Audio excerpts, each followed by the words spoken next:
Which ad platform works better for contractors? Facebook ads or Google ads? In this video, I'm going to be breaking down the real pros and cons of Facebook ads and Google ads so you can stop guessing, pick the right one for your business, and finally run ads that's going to bring in real high-paying jobs. So what you're going to learn in this video is 1, the pros and cons of Facebook ads versus Google ads, which one's going to fit your goals, your budget, and your sales process. 2, number one reason why most ads fail for contractors and how to fix the strategy before you burn through all your cash. And then 3, which ad platform makes sense for your business, depending on obviously what you sell, how you sell it, and how fast you want results. And this is going to be the exact same approach that helped one of our clients who owns a roofing company in Alabama who struggled to break 100K months, who is now hitting $300,000 months, on track to doing $3 million this year. And by the end of this video, you'll know exactly which platform to use and how to set it up for the maximum return on investment. Let's get into it. So let's talk about the fundamental difference between Facebook ads and Google ads. So number one, Facebook is interruption based. When we say interruption, can't spell interruption based, what we mean is people aren't looking for you. They're not looking for your business right now. They're just scrolling through social media and your ad interrupts their experience, right? Something you've done in your ad makes them stop and go boom. Now, we know that they've probably targeted them because they probably had interest in whatever your ad is that you're serving them, but they're not actively looking at that moment. You're just interrupting what their experience is at that time. Now, Google is obviously more intent-based. People are going to Google for a purpose, right? They're actively searching for something. They already have a problem that needs to be solved, and they're looking for solutions right now. So while most people typically, right, are going to have better quality leads come from Google, it's also going to be more competitive. But just know that people are actually searching on Google, which means they have a higher intent. And then on Facebook, you're just interrupting their experience, although they may be interested in what you have to offer. Now we know the fundamental difference between Facebook and Google ads. Let's get into the pros and cons of Facebook ads. So number one, cheaper, typically, majority of the time. They can go anywhere between $30 and $100 a lead, right? For a decent ad, right? Next, it's great for visual services, pools, decks, fences, roofs, siding, things I can physically see, even home remodeling. Things that are more visual tend to work a little bit better. Nobody cares what your HVAC unit looks like. They more care about the comfort they get from that experience. But all these other things that they actually can see is going to make their house quality look good. This is great for that. Next, you can target specific neighborhoods. Now in this, it used to be you could dig deep into like a 1 mile radius, but now you kind of got to get tricky with it, and then even then Facebook ends up flagging it. So you can only do like a 10 to 15 mile radius, but in your ad copy or video, you can talk about that one neighborhood, put a pin right above that neighborhood, and then do at least a 10 to 15 mile radius around it to be able to target the specific neighborhood, okay? It's also good for finance offers. So a lot of ads that we run on social media are finance based. And they just work well because they see the product that they want, but they know that they can get it in a quarterly monthly payment, which makes people want to actually click the ad and, of course, give you a call. And the last part is it helps you build a brand while generating leads. Okay, this is huge. This is something people don't talk about. Is when you're running ads, you should run some type of brand awareness ad in conjunction with your offer ad, right? Whatever you're offering to generate leads for your business. And that's what most people just miss. They don't want to spend that money on the brand side. But if you do that over a 12-month period, right, or even just 6 months, more people are going to be attracted to your business. We have a company here locally that we do marketing for that's not actually in the contracting space, but it didn't matter. We just ran brand awareness ads and content, the normal things, solving problems and educating for 12 months straight. No, nothing like we're here to generate leads, just pushing brand in the market, and they doubled their business over 12 months. That's wild, okay? Because we did a brand focus first before we did more of a lead generation focus when running ads, okay? Now let's talk about the cons, all right? Most people are early, E-A-R-L-Y, in the buying cycle. If you don't know what the buying cycle is, you need to work on sales. You need to work on your customer journey. You need to work on your business because people aren't always ready to buy right now. We're running ads for our fence company, And when we're running ads for the fence company, I know these people may not be buying for 3 to 6 months. Already know it before we talk to them. Most of them are going to be early in the buying phase. Not only because they don't know about the fence that we're installing, but most people are just saying, oh, I like this. I want to talk to them, get more information. So I know that, hey, it may be 3 to 6 months, which means everything on the back end, which we're going to talk about next, is you're going to need a follow-up system to go with this. Unless you have a really crazy good offer, most people are minimum 30 days away from actually buying from you, right? Sometimes 60 to 90. So while they may be cheaper, you got to follow up with them, so there's more effort on the back end typically, right? It needs, you're going to have more tire kickers. And I hate this term. Just people kind of like, what's it, ballpark me? What's this going to be? I'm just kind of curious, right? They may not have the money and may never have the money or be interested, but they just kind of want an idea of what it could cost them. They're going to go out and intently search that majority of the time. We're really going to see an ad, quickly click it, and then just figure out, hey, what's this thing going to cost me, right? And the last part is it requires constant or better changes in creative. So you're having to always come up with either a new offer or a new ad creative or a static versus video, right? We've tested video ads before. They've worked really great. Put it in another industry, not so great. And we've had to sit there and do different types of ads like static images to get it to work. So we're constantly having to update creative, look at the data, get feedback, and understand who is it best for. Now, typically Facebook ads are usually going to be better for companies like that do remodeling, decks, fences, landscaping, pools, siding, even some roofing. Anything that's a visual transformation of your property is going to be a better bet for Facebook a lot of times. Even though cheaper leads early in the buying process, at least they have a visual aspect to start trusting your company. So when they are ready to buy, they're going to buy from you. Now let's get into the pros and cons of Google Ads. So the number one thing that everybody talks about is their higher intent leads. Because people are searching for the problem that they need solved. Okay. Typically also means faster closing. And all that means is they're further down the buying cycle. They're more ready to close to buy. Next part is local search dominance, meaning it's more local search based. And if you have a strong presence on Google, especially with SEO, because Google SEO and Google Ads now are starting to interact where they both need to be strong. Like if you're doing SEO, you're doing consistent updates on content, it's going to make your ads perform better because your website is going to be seen as an authority to Google because you're refreshing content. It's helpful. It's all the time. Therefore, they're going to see you as more of authority and want to serve your ads up more often. So keep that in mind that now, as of this day of this recording, whenever this video is posted, Google Ads and SEO is the thing that's starting to be more congruent together. So think about that when you're doing ads, okay? Next part is higher close rates. And once again, that just comes down to they're later in the buying cycle. They're more ready to purchase now, okay? And then the last part is less follow-up. Now, it doesn't mean you don't need a follow-up, but typically they're just closer to buying now. That's just it. That's all it is, okay? Cons. Now, higher cost per lead.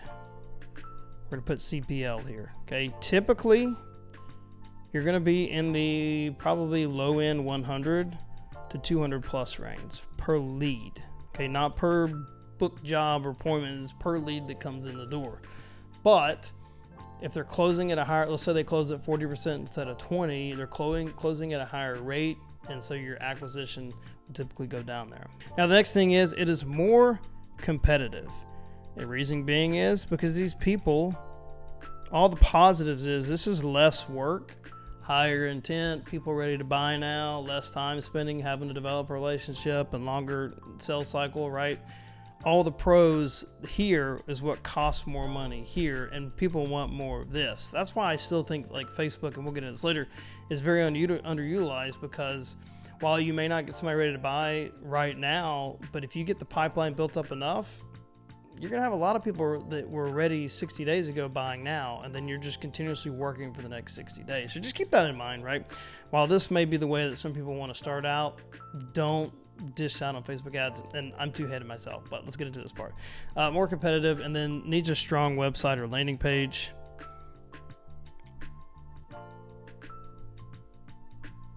We're just gonna put website.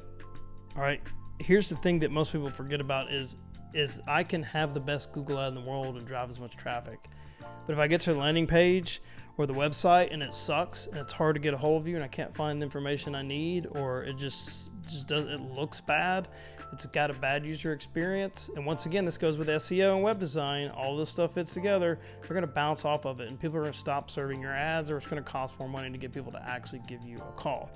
And last part is it burns your budget faster. Can't spell today. Let's get it. All right, it just burns the budget faster because it costs more money, and it takes time to ramp that up. Now, for Google ads, typically, like most of the best companies, this is going to be for your emergency repair services, your locksmiths, HVAC, roofing, plumbing, things that could be more of immediate need that need to get solved now. This is typically the route that you want to go. Now let's get into the 3 top mistakes of why most contractor ads fail. It doesn't matter if it's Facebook or Google, these are the big things. So number 1 is you just have a weak offer. Okay, I've talked about this in other videos where if you're running any type of ads, doesn't matter if Google or Facebook, you have to have a great offer. So things you have to avoid are things like, free estimate. All right, you don't want to do that, okay? It's not compelling. Everyone offers this. There's no strong incentive for me to call you, right? You need strong offers. Usually has to do with things like offering financing, some type of transformation of their property, solving their immediate problem. Like if you got a roof leak, we'll take care of it today, get it fixed today or tomorrow, whatever it is. You need to make sure that the incentive for them to actually give you a call is way stronger than just like, oh, well, we're around and we can offer you free service, right? Second part is there's no follow-up system, okay? Now, doesn't matter if you're doing Google ads, Facebook ads, typically Google has less follow-up, but you still have to follow up because most leads need 12 to 15 touch points before they become a customer. Typically, and that's probably low end, right? Another part that's a problem with the no follow-up is you don't have any automated systems in place and you're slow to respond. I can't tell you how many times I've called businesses and it took 3 or 4 days for them to get back to me.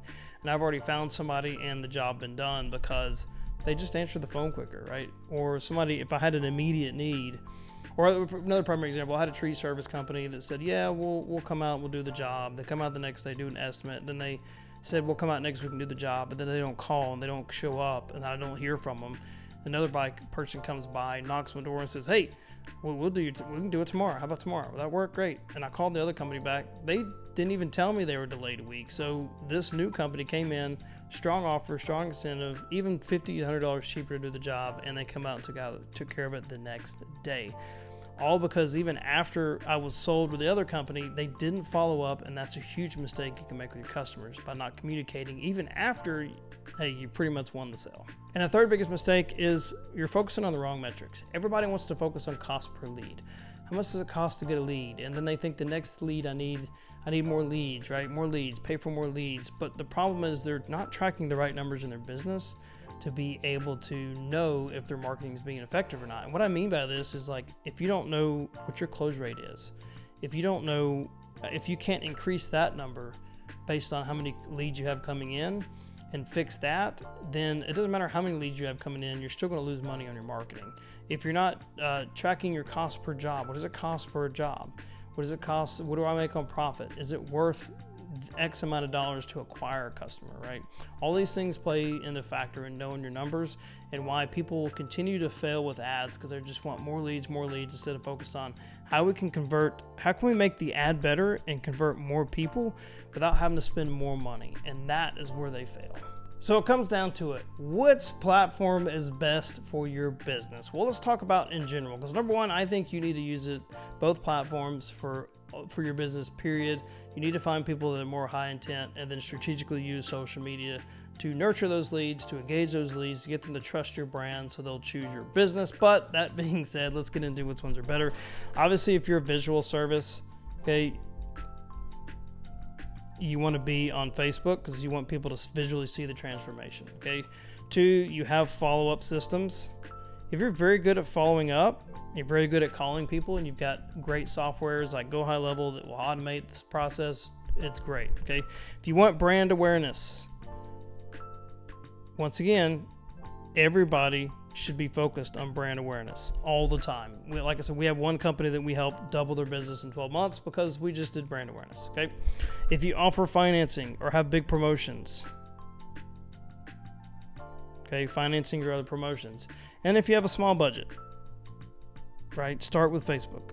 Start getting people to get to know your business, right? Google, okay, emergency services, number 1. Tree service, storm restoration, if you got something like that, or plumbing, HVAC, things like that I need somebody quick. High ticket services, and this is most contractors, right? Usually if you're 10K above or 8,000 and above, that's kind of more of a high ticket, but you don't want to be spending $400 to acquire a customer, and your job only costs $800 to do the job. Like, you're going to lose money left hand over fist. So you need to make sure that you have a big enough service and profit margin to cover what it costs to acquire a customer with Google, okay? Customers need immediate solutions. That kind of goes with the emergency part.